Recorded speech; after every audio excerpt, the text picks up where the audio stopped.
Hello, my name is Jane Pidcock. I'm 53 years old. I had to think about that then. I live in Nottinghamshire, originally from Derbyshire, and I work in children's safeguarding. I was originally diagnosed April 2017, but that was only after 3 years of constant either kidney infections, bladder infections, urine infections, you name it, anything. And I just given loads of antibiotics, off you pop, you'll be fine. It's a women's thing, you'll be fine. And I thought, well, it can't really be a women's thing because I'd had a total hysterectomy in 2013. So I know it was nothing regarding that. Constantly getting blood in my urine. Sometimes it was just a little bit, sometimes it looked like red wine. And I was really poorly one. I was on a night shift at work and I felt dreadful. And someone came and took me off.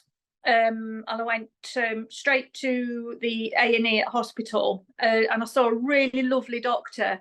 And he gave me some more antibiotics and he said, you've got to ask your doctor to send you for a referral.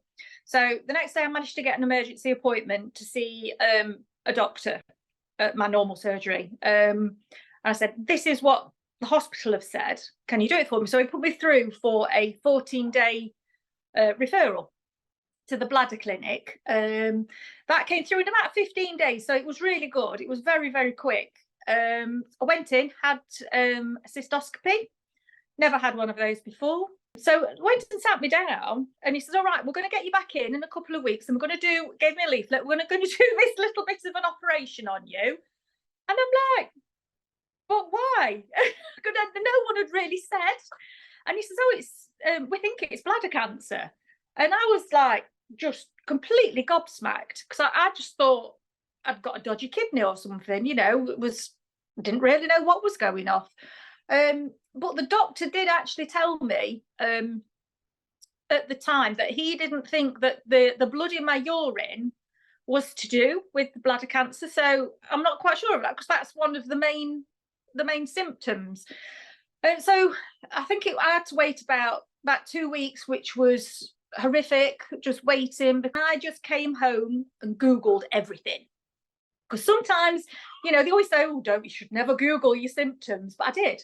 And I found, I went on Facebook, put in bladder cancer, came up straight away with the Fight Bladder Cancer group. So I joined the page and then there was something about the support group. So I went on there, put a little hello. I'm terrified, please help me, that type of post.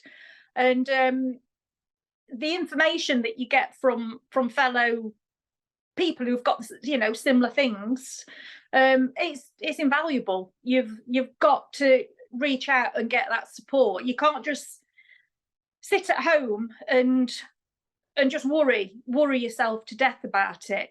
Knowledge is power, and if you find out everything that you can, then it's helping you, it's helping your diagnosis. I would say if you have blood in your urine, don't be fobbed off. Go straight to the doctors and say, look, it shouldn't be there. Please, can I have some, investigation into it, especially if it's going on. 3 years of constant infections, instead of just fobbing me off and costing everything a fortune. I know it's easy just to say, oh, just go and have a scan, and God knows how much it costs. I know in America, it costs you a fortune for your insurance. So we are quite lucky in that respect. But don't be fobbed off. And if you don't like what one doctor says, go and see another, get a second opinion. Yeah, that would be the main thing. And if you are newly diagnosed, go to find out who your local support group is. And ask for some advice, some guidance, a shoulder to cry on. If you've got, some people have got like little support groups near them, if you can go and have a chat. But it's knowing that you aren't alone and there's other people who've gone through what you have. You try and stay positive, but it's that little voice in your head going, yeah, but what if this happens? What if that happens? Who's going to look after my children? What's going to happen to this? What's going to happen to that? And it's, if you've got that person to talk to who's not family, because, you know, oh, you'll be fine, you know, you get all of that, and you just want to talk to someone and say, but what if it's not? And going to talk to like a counsellor, you can do that with them, you know, because they're not connected in your like little world, so you can talk openly to somebody like that. And I think that's sometimes better than talking to family or friends, because you can just let go with a counsellor.